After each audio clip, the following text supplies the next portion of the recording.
welcome to the Carmella Coffee House. We had a couple of topics sort of planned that I think we were gonna discuss. But we first just wanted to find out if you had any specific questions, Dilla, that you wanted us to answer or help you through, or yeah, if there was anything we could help you with to start.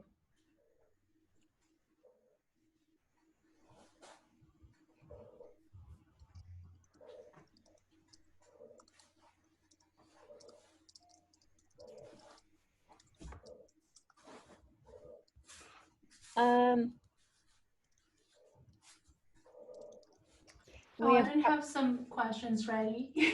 yeah, perfect. Go ahead. Go ahead. No, I didn't have some questions ready. ready. You didn't. You don't have questions. No. Okay. Okay. And we have Carmen Edwards, who just joined us as well. I think Carmen is the only other Carmen in Canmore besides my Carmen, I'm pretty sure.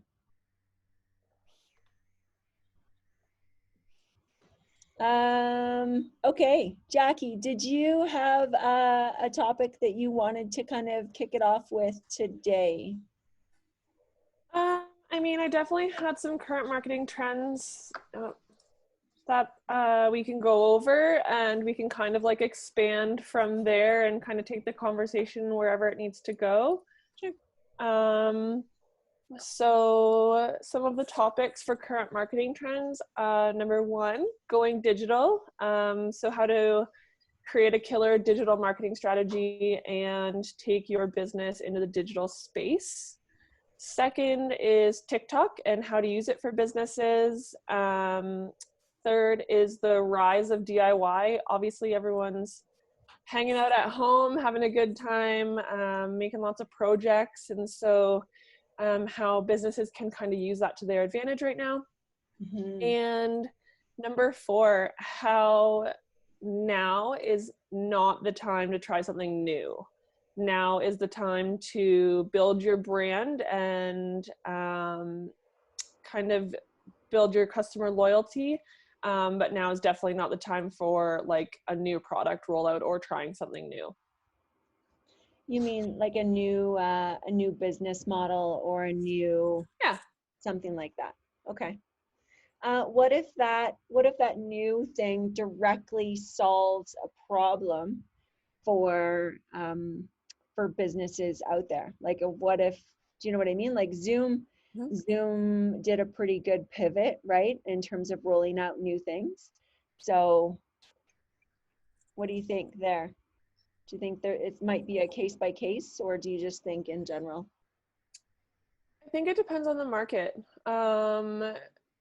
As far as like rolling out a new product goes, I think you have to assess the marketplace, because brands that already have a product in place similar to what you're trying to implement, they're going to have the lion's share of the market. So it's going to be hard for you to come in and kind of take their business away. Mm-hmm. But if you're coming in with like a new product that's essentially going to like help the industry and is something that can like help boost the industry as a whole, I think that would work really well. But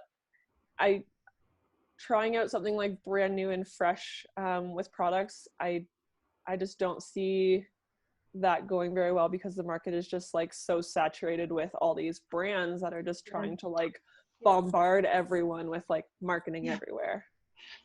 I definitely feel that way, where I'm getting e-newsletters from brands that I've never gotten newsletters from before. I'm getting, there's an awful lot of not verified and not good information out there in terms of, and the other thing too is, you mentioned DIY, the rise of DIY. So everyone has become an expert in something now suddenly, and they want to try to sell their services, right? So what does that look like? Someone else want to hop in? I don't know if Haley or Allie have any. You know what? I'll take it for a few seconds more, if that's okay, and you guys can continue jumping in. So, if we put ourselves in the shoes of the business owners, right, who maybe aren't strong marketers, the question might be, what do I what do I absolutely have to do? Like and then what's a must do and what's a nice to do? And, should I continue to post? Should I boost posts? Should I run ads? Should I, what does that look like? And so what I was doing before this class started was I was creating a series of communication tips about how to communicate using social media during this pandemic. And the 4 tips, I haven't finished it yet. I will share it. But the 4 tips I came up with so far, the first one is to listen and acknowledge. Okay. So for example, we at Carmella, we've been chatting about whether or not we should have a website sale or even a statewide, like a business-wide sale on April 15th. And it might seem rather insensitive. People might not have the money to spend on these things, but everybody's situation is different. And I think we really need to acknowledge that what my friend's situation or what the owner of a dealership situation is very different than, an employee at our coffee house or coffee shop, right? So everybody's situation is really different. Everybody's level of preparedness is different. Parents now we're forced with running businesses as well as homeschooling, right? So how do you divide that and conquer that? But again, it's to acknowledge that everyone is in a different space and a different place. And I would be very clear in saying that if we're going to have a sale on April 15th, I'm doing this because we still have all our staff. We still have everybody employed and we need to drive revenue. And sorry, one more person just showed up. I'm going to admit them. Hang on, here they come. If we don't drive revenue, then, we have a problem. And we already know that our payroll for the month of April is more than what our revenue is going to look like. So we're in the process of trying to figure out how to eat that elephant and how to drive revenue. So now knowing that I've been upfront, I've been honest, I've been authentic with you and told you my reason for wanting to have a website sale or something like that. I hope that it comes across in not such a, I can't believe she's having a sale during a time like this kind of approach, right? So that's the first one. The second tip is to keep communicating. I saw this morning, Facebook saw a 70% increase in usage in the month of March. So yesterday I was saying Facebook and Instagram usage was up 40%. That number is actually 70, okay? So now is not the time to be quiet. Now is the time to communicate and communicate often. Increase the frequency of your posting. If you don't have time to put a blog up on your website, you know what? Put it as a note in Facebook, post it, share it, push it out. Simply posting on something on your Facebook newsfeed, that's great, but you're relying on Facebook's organic reach to actually share that. So what are some tactics that you can do? Who can you tag? How can you push that out further? Maybe we'll get Lily to come in and answer that one from an influencer perspective in a few minutes. But I would just say continue communicating. It is not the time to be quiet. I'm going to keep going through my tips and then we can come back if anybody else wants to jump in. I've got 2 more. Communication tip number 3. You shouldn't mention COVID-19 explicitly in all your content, but do take into consideration the tone of your captions and how they could be interpreted by those who face a very different reality than what you're in. So we tested this with one of our clients where we made a post and we kind of just, accepted like where we're at and what we're doing, and we wished everyone, we hoped that they were safe. And that post absolutely tanked. It bombed. And normally this client, sorry, I'm just going to let another participant in. Hold on. People are trickling in. So normally with this particular client, we would post beautiful shots from this beautiful place that we live featuring their products and services, right? But we thought, well, we better take our own advice, right? So we better change our posting a little bit to mention and so that people don't think we're being insensitive or think that we created all of our content 6 weeks ago and we're just ignoring the current state of affairs and just pushing it all out anyway. So we tried it, the post bombed, so then we had to pivot again, right? So testing, figuring out what to do, but do show empathy, and I think you can do that through the tone of your posts for sure. I say post because I'm speaking about social media. Communication tip number 4. I think it's really, really important right now to share knowledge without expectations. Jackie mentioned that there's some trends right now. One of them is the the rise of DIY marketing or DIY just in general.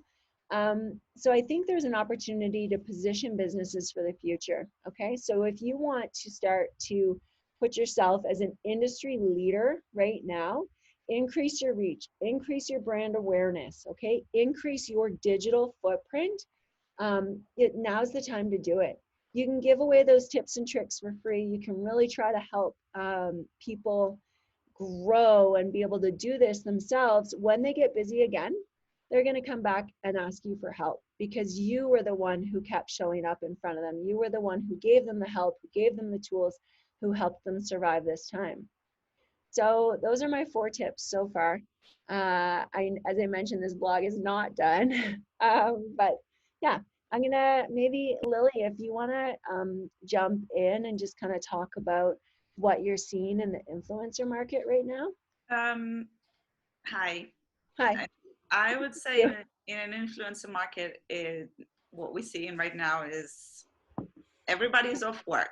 Okay. All the campaigns are on pause or cancelled. And from an influencer point of view, it's extremely depressing because you've spent so much time building that audience, reaching out to them, you're still posting content. And the content is doing okay. I don't know what's going on with my voice right now. Am I gonna die? But anyway, but all the influencers are so eager to work right now that they are willing to drop their rates. Okay. They are willing to work for free, just as in, I've heard from a webinar I attended earlier, like a couple of weeks ago, an advice for influencers to reach out to brands that you've previously worked with and offer them help for free. What can I do to help you? We've worked before, we've got a great relationship. What can I do for you now in this situation, like when all the brands are struggling and I am available to help?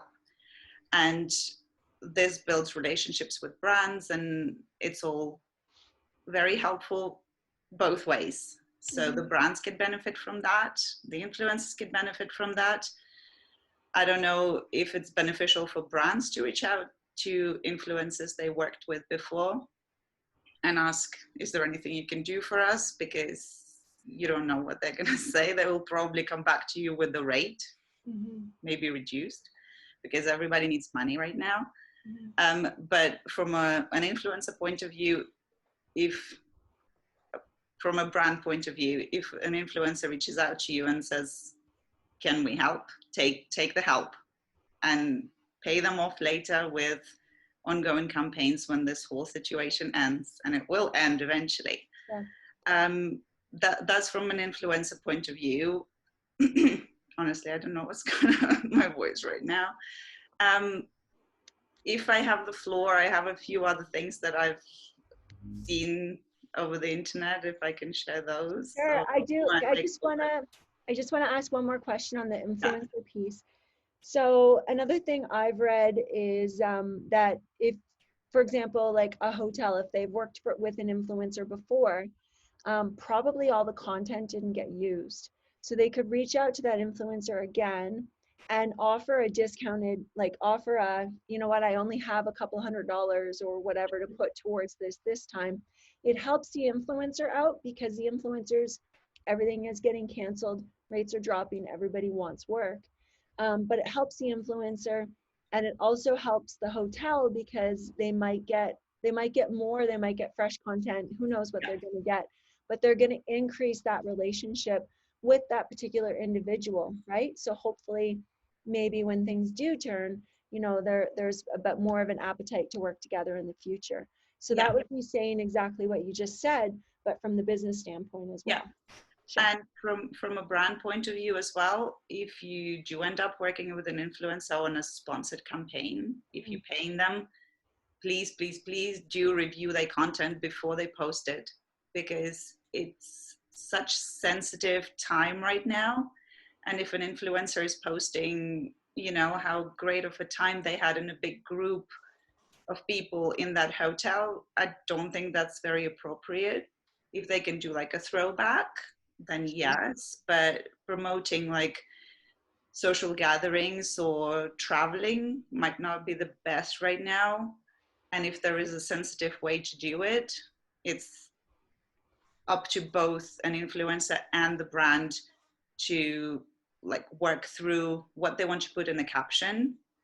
Because I saw this article that explaining how much more time people spend on social media right now, but it's not just scrolling. People spend a lot more time reading the captions, and if they find a mistake or something insensitive and it's a sponsored content, the brand will pay hard for that mistake that an influencer did for them. So it, from a brand point of view, it needs to be very, very sensitive right now. Yeah. I'm glad you brought that up, Lily, because that I was actually going to jump in and mention about captions and posting sensitive content. Like previously, you are right, we did see that people weren't really reading the full captions. They were just kind of scrolling through quickly and just like double tapping the photo or video because they liked the image. But now when people are scrolling through, if you have an image with like multiple people in it, immediately that person's going to get fired up and be like, well, why do they think that they can be out with all these people? But then if you like have the caption written appropriately, it'll kind of help to ease the flames. And if it's a sponsored content, if it's a sponsored photo, that's the brand that will go down with this post and the influencer. So from a brand point of view, it needs to be reviewed, reread 100 times before the brand is happy. Cool. You said you wanted to, you have the floor. It's all yours. You mentioned before, just as I managed finally to log in to the coffee house, with you saying if you don't have time to write a blog, post it on Facebook. I had a personal experience. I was looking at this local store online to see if they do deliveries, and I couldn't find, I don't follow them on Instagram or Facebook. I just wanted to go to their website and find the information whether they do deliveries or not. And on their website, it didn't say anything until the very, very bottom. I had to scroll down to find that they did post something on Facebook and they reposted it on their website. So for me, and I found out that they do deliveries, but for me, this is something that websites should, like websites that do products and services that are like personal space sensitive, like restaurants and things like that. I think it should be like front and center on their website, because not everybody follows them on social media. And if people are searching them on the website, if it's a restaurant, it should be front and center as soon as you open it to say, we do deliveries, or we do like curbside deliveries or things like that.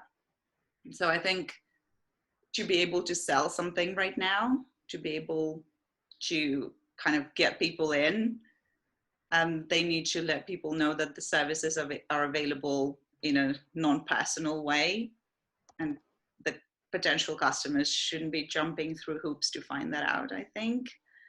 So yeah, for like restaurants and places that could offer deliveries or just like curbside service, I think it should be very, very obvious right now that these brands do that. I have a question here, and I'm gonna bring. It's actually from my dad, which is kind of nice. So, Joey, are you in a position for me to go ahead and like you can unmute yourself and then can you ask your question just to make sure I really understand it? Sure. Hi, is my voice, is this working? Yeah, we can hear you just fine. Yep. So we have recently created the Bow Valley Green Energy Co-op. Yep.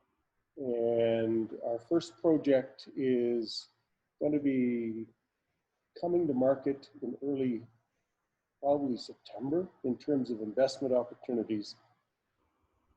One of the things we've actually done is sort of proven the economic model of mid-sized scale instead of large scale. So there's $500 million green energy projects being built up and down the southern part of this province. And you've got major investment companies doing that. What we're doing is we're trying to build a community-sized model, and then we're going to make it open source. And so I'm pushing it out to all kinds of other community footprints. Specific to our chats here, what I recommended to Stephanie was that each of us should be looking at the upcoming support programs that are going to be pouring out of the federal government and possibly the provincial government and possibly industry sectors, to look at those through the lenses of our clients to see if we can see opportunities to synergistically pull the opportunity and the client together for an opportunity. I'm coming across these all the time because of my search engines on behalf of the Green Energy Co-op, and keep placing them in a file that we have a common file for the entire board of this Green Energy Co-op. And it's almost too much to think about. There are too many opportunities, but that's great news because we're now looking at it and trying to sift through it and saying we should go for this one and go for that one. But we're looking at opportunities to decrease our capital cost by 30% just by finding these various programs that are out there. I suggest within the lens of your various clients, you also do that. Okay. I think you're the king of finding free money for sure. Did you have a question that was attached to that as well, or was it just more a suggestion for everyone who's here? Sorry about this, Steph. The answer is I don't have a question, and I really need to take this call, so I will be back to you in just a little bit. Just put us on mute. Yep, thanks. That was typical dad fashion for sure. So I see Louise, I see Caitlin, I see Dilla, I see Tara. I know Carmen's on here as well. If any of you guys have questions and you're not in a position to be promoted to speak, then just go ahead and pop your question in the chat. Carmen, I know that you own a clinic called Skin R&I, and I think you had a really specific question when you submitted your when you filled out the form on the Carmella website. Do you want to share that comment or question with us now, and we'll see if we can help you with it?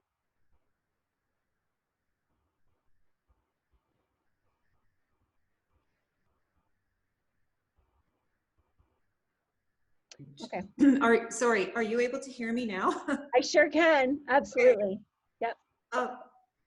I actually didn't have a specific question, other than I did just have a general comment and curiosity about you know, how business, personally speaking, I feel like I've got to figure out a way to reinvent myself and flip again. So I'm really just looking to see what other people are doing. I've certainly made some adjustments. I mean, my business, of course, is closed like everybody else's, or many people in my industry. And so yeah, I've done some things to keep part of my business going, but I'm taking this time to reinvent my business. So as we speak, I'm creating an online store. But I'm really just looking to collaborate and get ideas of what other people are doing and how we can just be forward thinking on this and then hit the ground running when we are able to function in our new normal world. Yeah. It's pretty hard to plan right now.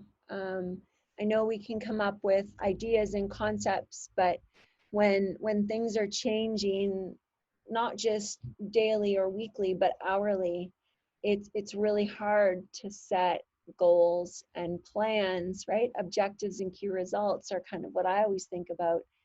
You know, I might have some objectives that you know what, they've gone out the door. They are no longer important right now. And they are also not realistic, right? Because depending on the length of time that, you know, some of our tourism clients are forced to be closed, depending on, you know, how quickly this region bounces back, and how it bounces back. So yeah, it's very challenging. I applaud you 100% for, you know, taking this time to invest in yourself and invest in your future business and building an online store. I think that's awesome.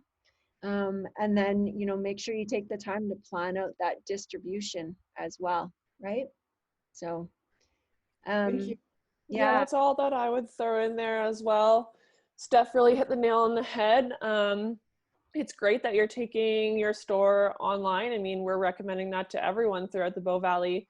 And I guess just moving forward, I mean, like, you don't have to have a super complicated website to get your products online, I think is the first thing to remember.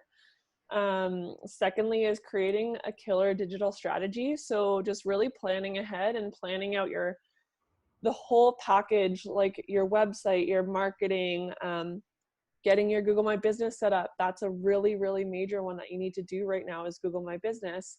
And then linking everything together onto your social media and promoting your business.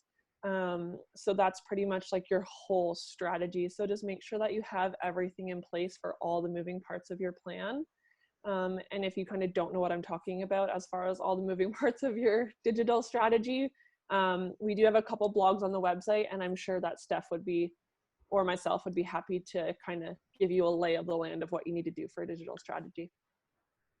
Yeah, beautiful. Thank you. I think the key there is the connecting all the moving parts. So I will definitely reach out to you and look at your resources. So thank you both for that information. Thanks, Carmen. You know, I think so. How I like to do something like that is I literally, you can pretend this is not a blank piece of paper, but oh, you can't see my piece of paper. Let's pretend this is, oh, it keeps disappearing behind my screen. Anyway, I like to do mind mapping. So I like to, you know, draw, for example, my website as my hub in the middle of the center of a piece of paper. And then from there, I might want to have, I have a few business units, for example, as I'm going to speculate, Carmen, that, you know, when you reopen, you're going to have your online store as one arm, one piece of your business, but you're going to have probably some treatments that you provide as a second business unit. You might have events as a third business unit, like whatever those kind of business units look like. And then what are the tactics that you need or strategies that you need in order to actually successfully market that? How are you measuring what you're doing? So for example, if you are spending $1,000 on a mail out to, you know, a particular area of Canmore, like a Canada Post drop, what are you hoping to get out of that? How many leads did you get? What was your core conversion rate? All of those questions. So just, I'm throwing an awful lot of sort of paint at you, paint at the wall right now. Not really paint, but anyway, just options and things to consider. So yeah, we're here. We're happy to answer more questions, but these are just some of the considerations that I want you to take as well. May I ask a Absolutely. question? I was just going to say thank you. That's great information. Yeah, no problem. Yeah, Caitlin, go ahead. Hi. Hello, everybody. I'm curious about contracts at this time. I have a client right now that I'm moving forward with, but before I do that, I have to redo my whole contract in the sense of COVID, and just to secure and comfort my client in regards to if things do change for summer next wedding. And so I'm wondering, like, if you guys looked at anything in regards to contracts, like what would you suggest for how I would interpret this COVID situation when I'm redoing my contract? What would I say? Like, what are appropriate things to say in the matter, and how to secure myself, I guess, in that area? Yeah. So I think, Caitlin, I think it's a great question, and the answer is I'm not sure. I would suggest that whoever drafted your contract, probably your lawyer, should advise you on that one. Like, so for example, I would be putting I wouldn't be doing my due diligence. I'd be putting myself out of my area of expertise. Like, I did not go to school for law, and I think I'm the wrong person to advise on contracts. And someone in HR, like Wendy Simpson, would be a good resource for you. So she's the one who just sold, she just sold tapas here in town. So she's got an HR business. You could ask her that question. She would be able to tell you. And then the other one would be like, if, just chatting with a lawyer. Until you're put on to a retainer with a lawyer, I feel like you can ask questions for free. And then once you get on a retainer with a lawyer, so once you actually have them do a contract for you, then every time you ask them a question, the clock is really running, and you might get an invoice for it. So can I jump in? Yeah. Caitlin, if you just want to shoot me a Facebook message, I did read a couple blogs recently. Some lawyers and photographers got together and wrote a few blogs about how to deal with the situation that's going on. So if you just want to shoot me a message on Facebook, I can try and dig through my browser history and find them for you. I'm sure they're in there somewhere. Thank you so much. Thanks, Jackie. That's great. I think Jackie and Lily still had a few things that they wanted to cover. I want to talk about your favorite platform. I love TikTok. Yeah, and tell me what you go first. Tell me what you think of TikTok and your thoughts on businesses getting on TikTok. And I'm going to pick on Haley and Allie as well. And I want them to tell me what they like the most about TikTok, because they haven't spoken yet. They've been little quiet mice over there on mute. So you want me to tell you what I like about TikTok? Personally, what do I watch? I watch a lot of the dance memes, like the "you can really dance," and then like, just those. And I circulated one with some of our with actually one of our clients, where some staff had broken out and started to actually do a dance meme, and I suggested perhaps we do that, and they were all for it. And the staff of that client actually said no, they didn't want to do that. So that was kind of a disappointment, because we were all ready to film it, and it would have been really, really fun. So that's too bad. What else do I watch? I watch kind of amazing things. Like, there's this one grandmother who spends probably, like, I'm going to say maybe 10 to 15 hours trying to throw small objects into impossible situations. For example, there's one TikTok of her like trying to drop a ping pong ball into like the mouth of one of these water bottles, basically. And the water bottle's at the bottom of the stairs, and you watch her like figure out how she's throwing the ball down the stairs. And eventually, like, it literally, the ball just fits perfectly into this like bottle, and we don't know how it happened, but eventually she gets it in, and like, that's really cool. Or the same grandmother threw a Skittle into a 2-liter pop bottle from quite a distance, and it went in and it like shot everywhere, which again, I joke that I have the sense of humor of either like a 17-year-old boy, and it's true that, I do. So this is the type of content that I digest. Now, how can businesses use TikTok to position themselves? That is still evolving right now. TikTok is beta testing their advertising platform currently. You'll see ads that are starting to pop up in between all of the different, they're not stories. What are they, Jackie? So I'm just gonna, I don't know. They're just like videos. So I'm gonna jump in because I've actually, in lieu of your favoritism of TikTok, I've done a lot of research this week on TikTok because I want to find out how our clients can use it to their advantage. And honestly, it's really similar to how we're using Instagram and other platforms. Mm-hmm. It's a young demographic. People are sharing unique content, but they're also curating and sharing content. So if you look at Nike, for example, they aren't necessarily creating their own content, but they're using user-generated content in the same way we use UGC on Facebook or Pinterest or Instagram. It seems like a different platform, but when you think about it, it's really not. It's just a different way of delivering content. So in that same sense, like, why not use an influencer to create content for your TikTok, for your business? Like, why not use user-generated content? Like, you can create a really great TikTok platform and you don't have to create anything yourself. You can just get other people to do it for you. It's a good idea.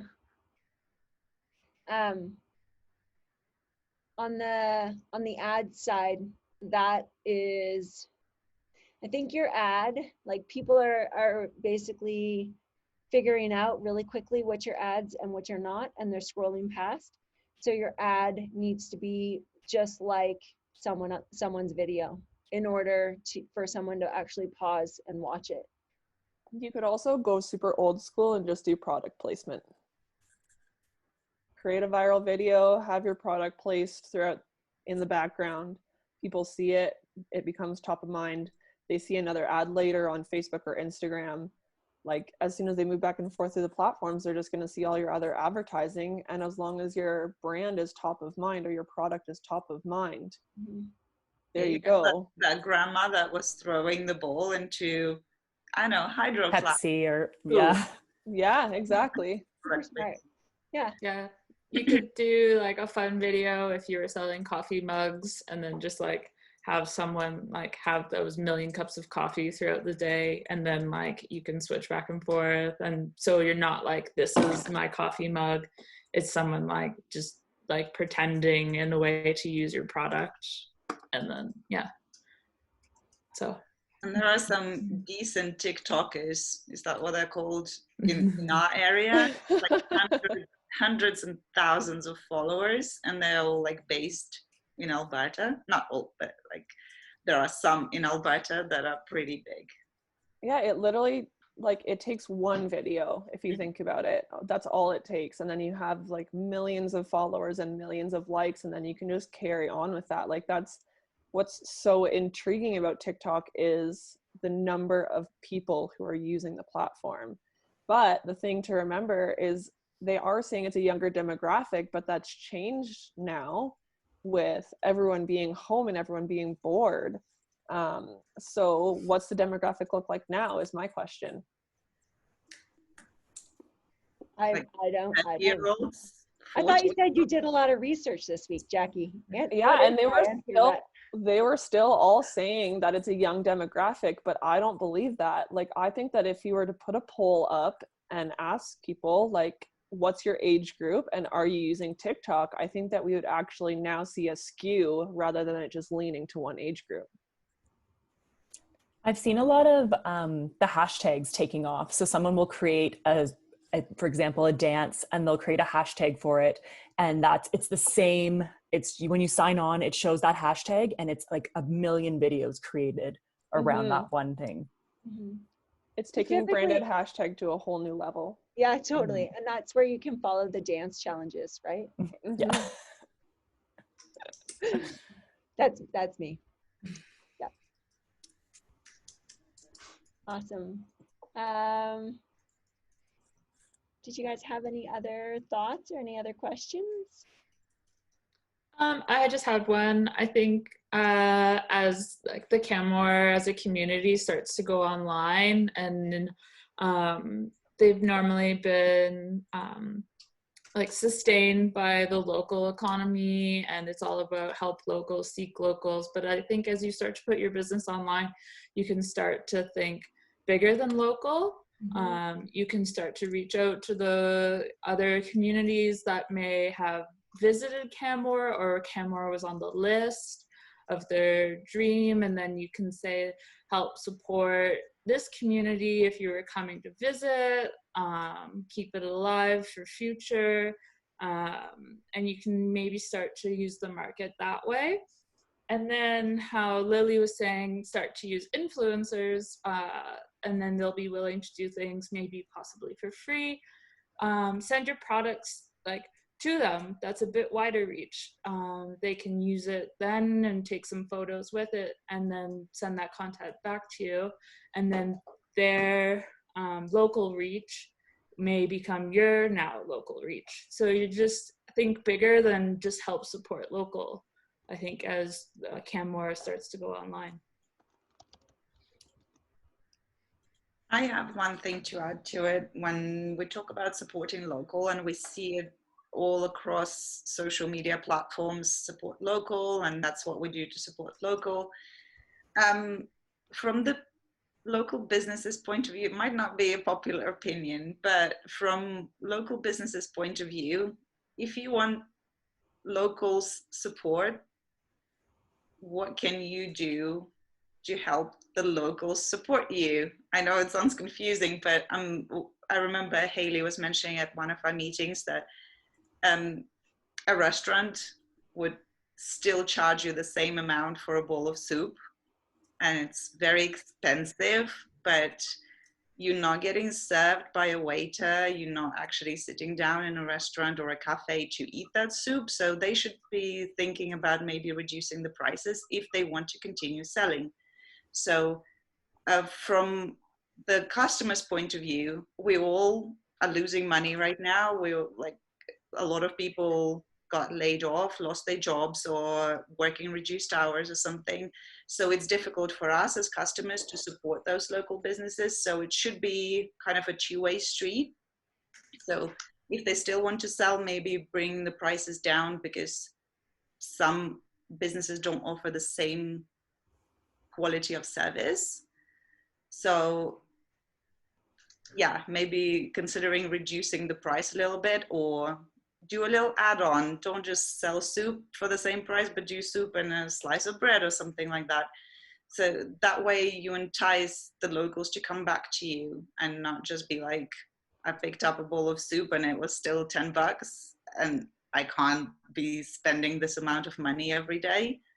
So I think it should be like a work both ways with the companies and the customers, if that makes sense. It does. Yeah, absolutely. I think businesses right now are probably just hoping that people will continue to support local, and they're probably using that, I don't want to say inflated, but that normal price when they don't have the same costs, right? The same capital expenditures that they might, no, not capital. I guess they would just be things like, if they don't have the same number of employees or whatever it might be. I have another question here from Joey, from my dad. His question is timing related, so I'm gonna let him jump in. Dad, if you are off the phone, you wanna jump in and go ahead and ask your question? I'm off the phone. everybody's trying to read the tea leaves to figure out when things are going to come back to life and what it's going to look like when things come back to life. And so here are a couple of factors that have come out in the last 24 hours. The Premier sort of talked about worst case scenarios peaking May 1st, best case scenario is May 15th. But if you run that forward, each viral cycle is about 2 weeks. If you think 3 cycles beyond May 15th, that looks like July 1st. The federal government just put out a story that just came out in the last half an hour about how they're anticipating that there's going to be rolling reopening of the economy. There are currently 8 provinces that have provincial barricades at the province barriers or at the province borders, preventing free flow of just tourists going back and forth. BC seems to be leading Canada in terms of getting over the curve and heading towards the downside at this point, partly because they were the first in. With all of these things, it might be reasonable to think that sometime around July 1st, there may be a partial reopening of the economy, and it may be geographically limited to this province, this region, BC and Alberta, BC, Alberta, and Saskatchewan. And so when you're talking to your clients, when we're thinking about this, focusing on recapturing those local tourists will be an available market quicker than thinking about trying to have them focus on the interprovincial ones. And the other piece is, I would suggest you give up thinking about the American market until after their system completely clears itself. And given the leadership that's happening there, I don't count on them clearing it. Why would you advise against marketing to the US right now? Their curve is still steeply upward. They have a doubling every 2 days.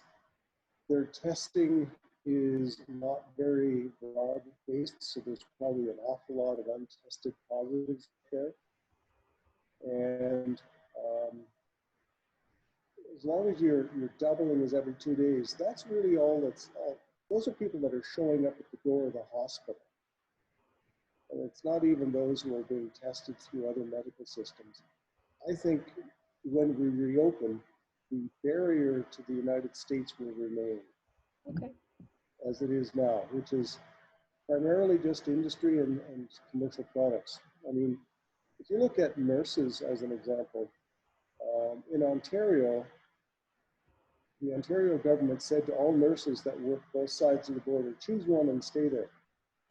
So in Sault Ste. Marie, in Southern Ontario, all those areas, those nurses had to make a choice. And if they chose to keep working on the American side, they couldn't come back and forth every day. That's an example of the sort of barriers that are happening right now. I think it will get worse. Okay, thanks for that.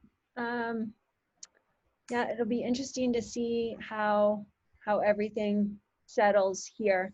From a marketing standpoint, especially with those businesses that have taken their products virtual, I would suggest that there's still an opportunity to make sales into the US. It's not that you physically have to go there. It's just that you have to get your products in front of a bigger market. And as soon as you include the US, you know, they have some purchasing power. I mean, the conversion, the dollar, right, is definitely in their favor. So they can buy products and services in Canada for less. If we're shipping to the US, obviously we need to figure that part of it out. And yeah, I think it's a pretty complex space to be in right now for sure. I agree with that piece of it. The piece I was referring to is I don't think we're going to see Americans here at a worse time. I don't know if I agree with you, and it's simply because they are such a huge trade partner, and I think the threat of that being cut off would, like, I still think the Americans have huge power over the decision making in Canada.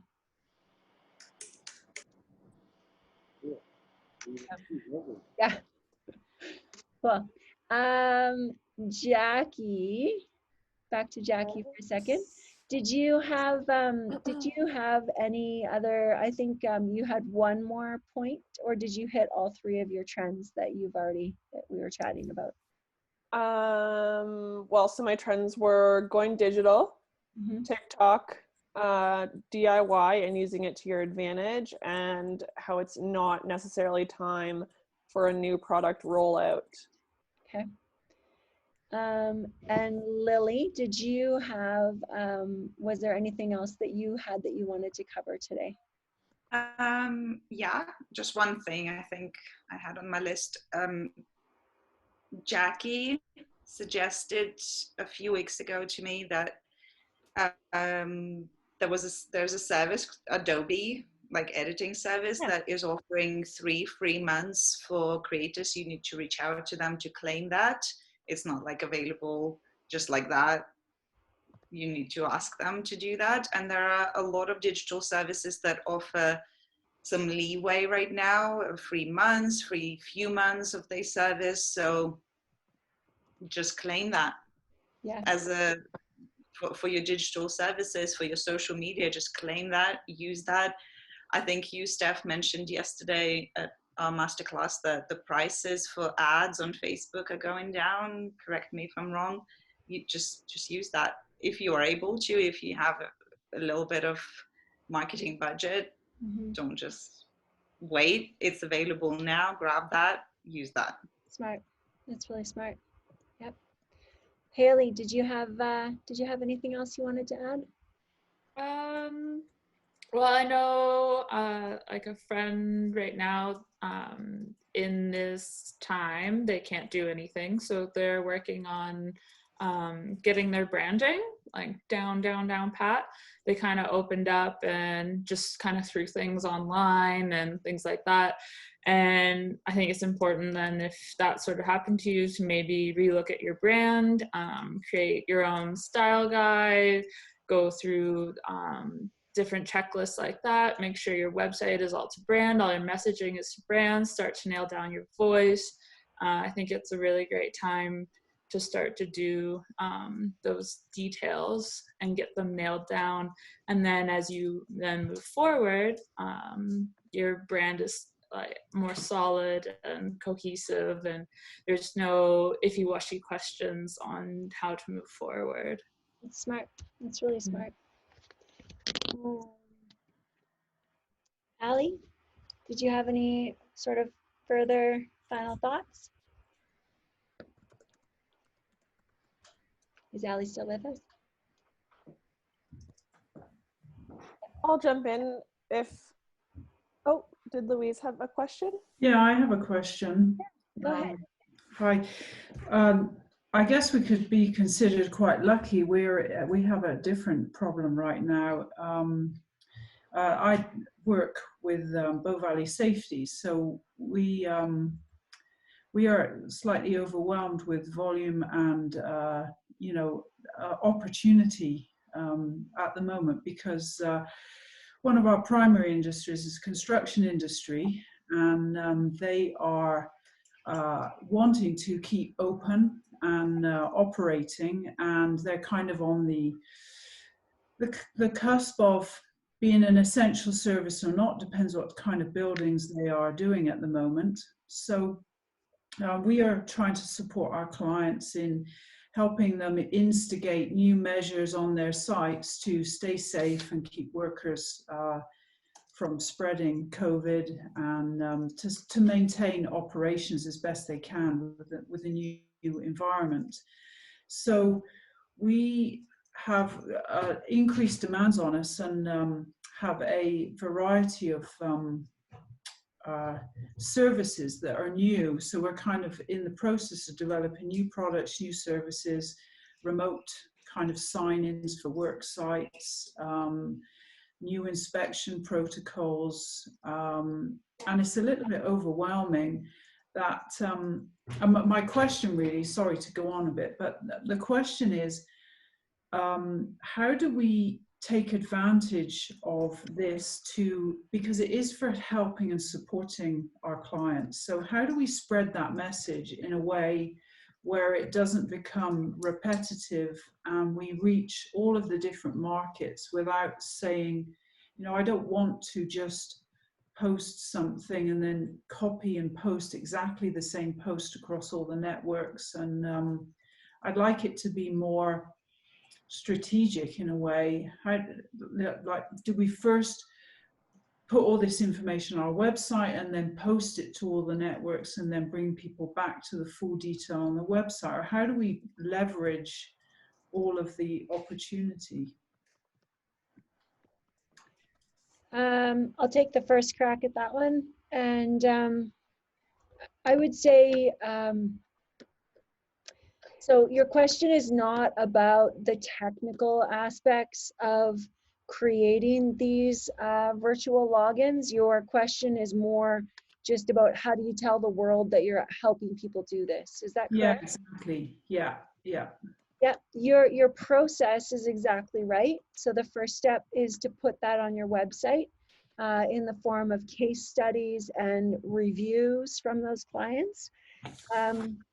And the reason for that is the website continues to be your hub, right? So then what you want to do is you want to make sure that that information exists in a lot of different places. So you might want to think about it like leaving breadcrumbs around that are going to bring people back to your website, okay? So those breadcrumbs could be a LinkedIn post, they could be a Facebook post, they could be an Instagram story, it could be a review from House, it could be, Google My Business posts. Again, your goal is to bring people back to your website, right? So what does that oh, and newsletter, that would be the other one I would suggest, right? So your newsletter has a link to that blog or that case study that is bringing people from your newsletter back to your website. Okay, that helps.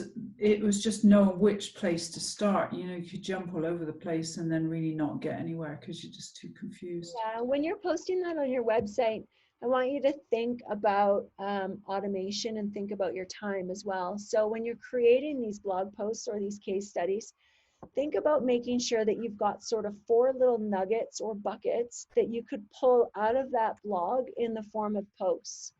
So, right, like if you just, things that you can quickly copy and paste in order to make them into social media content or promotional content to bring people back to your website.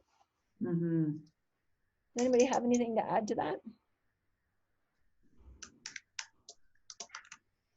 No? Okay. Yeah, I think you did a really great job at answering it, Steph.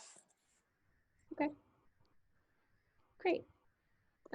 Do we have any other questions from our attendees? Was this helpful? Did you guys get anything out of today's session? Is this something we should continue doing? I really like this. I filled up 2 pages of just like very helpful points. Okay. I think it was amazing to reiterate focusing on your brand because, to be honest, this has been the most amazing time to actually dive into what it is my brand is about. When I first met you, I was very scattered, and I've been able to like sit down and curate stuff that is actually making sense to me now. So thank you. That's great. Awesome. Yeah, I totally agree. I also have another question actually, because you mentioned that newsletter. I don't do newsletter at the moment, but what would you suggest be the best platform for newsletter? Yeah. Personally, we love using MailChimp.